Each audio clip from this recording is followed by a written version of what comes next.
ఇవి ఎందుకు ఫెయిల్ అవుతాయి సాధారణంగా? అంటే ఇవి ఫెయిల్ కాకుండా ఎట్లా ఆపరేషన్ చేయించుకోవాలి ఒకటి.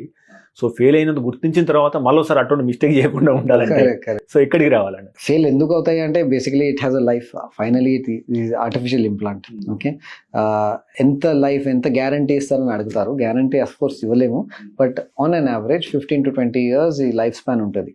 Okay, suppose at the age of 50 అవుతే ఆటోమేటిక్లీ బై 65-70 అది వేర్ అవుట్ అవుతుంది. ఓకే, కొంతమందికి ఈవెన్ 25 years ఉంటుంది, బట్ సపోజ్ 75కి వేర్ అవుట్ అవుతే అది మళ్ళీ రిపీట్ సర్జరీ చేయాలి. సో ఇది తీసేసి పెద్ద ఇంప్లాంట్స్ వేయాలి. సో దాన్ని రివిజన్ నీ రీప్లేస్మెంట్. సో ఆ రివిజన్ ఇప్పుడు naturally also it happens, and that is one process. కొంతమందికి కాంప్లికేషన్స్తో రిపీట్ చేయాల్సి వస్తుంది. సో ఇది నీ రీప్లేస్మెంట్ అయింది, అక్కడే మళ్ళీ ఫ్రాక్చర్ అయ్యి ఇది ఇంప్లాంట్ లూజ్ అయిపోయింది, అప్పుడు రివిజన్ నీ రీప్లేస్మెంట్ చేయాల్సి వస్తుంది. కొంతమందికి ఇన్ఫెక్షన్ వచ్చేస్తుంది. So multiple reasons why it happens, but అది కూడా రివిజన్ నీ రీప్లేస్మెంట్ ఇంప్లాంట్స్ ఇప్పుడు మంచి ఇంప్లాంట్స్ ఉన్నాయి. మా లాంటి పెద్ద సెంటర్స్లో ఎక్స్పర్టీస్ పర్ఫెక్ట్గా ఉంది. ఇన్ఫెక్షన్ స్పెషలిస్ట్ మా దగ్గర ఉన్నారు. సో వాళ్ళు ఇన్ఫెక్షన్ వర్టికల్ మొత్తం హ్యాండిల్ చేస్తారు. నాకు పర్సనలీ ఎక్స్పీరియన్స్ ఈ వర్టికల్లో బాగుంది over the last 5 years. So ఇట్లా చేసి ఆ success rate of revision is very good.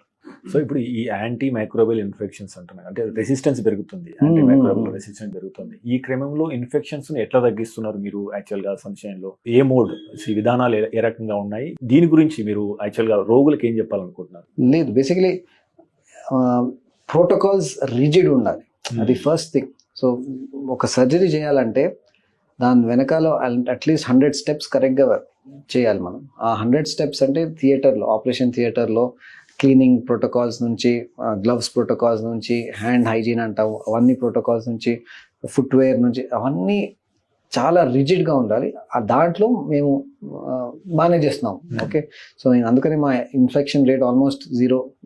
It cannot be 0, but almost less than 1% ఉంటే దట్స్ అ గుడ్ సైన్.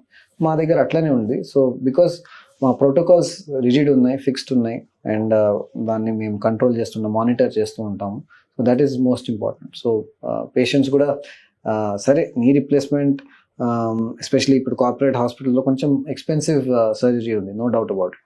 అదే మాకు సగం కాస్ట్లో వస్తుంది కదా బయట అని అడుగుతారు, బట్ మాకు తెలీదు ఏ సెంటర్లో ఎలాంటి ప్రోటోకాల్స్ ఉండి, ఎలాంటి ఇన్ఫెక్షన్ ప్రివెన్షన్ మెజర్స్ ఉండి అక్కడ చేస్తున్నారు, అది we cannot say.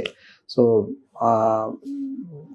You have to trust the centre where the work is more professional and more perfectly audited and monitored. మీరు తీసుకునే అదే మందులు, అదే నాణ్యమైన మందులు, కానీ సగం ధరకే. అవును, మెడ్ ప్లస్ బ్రాండ్స్ పై 50 to 80% తగ్గింపు.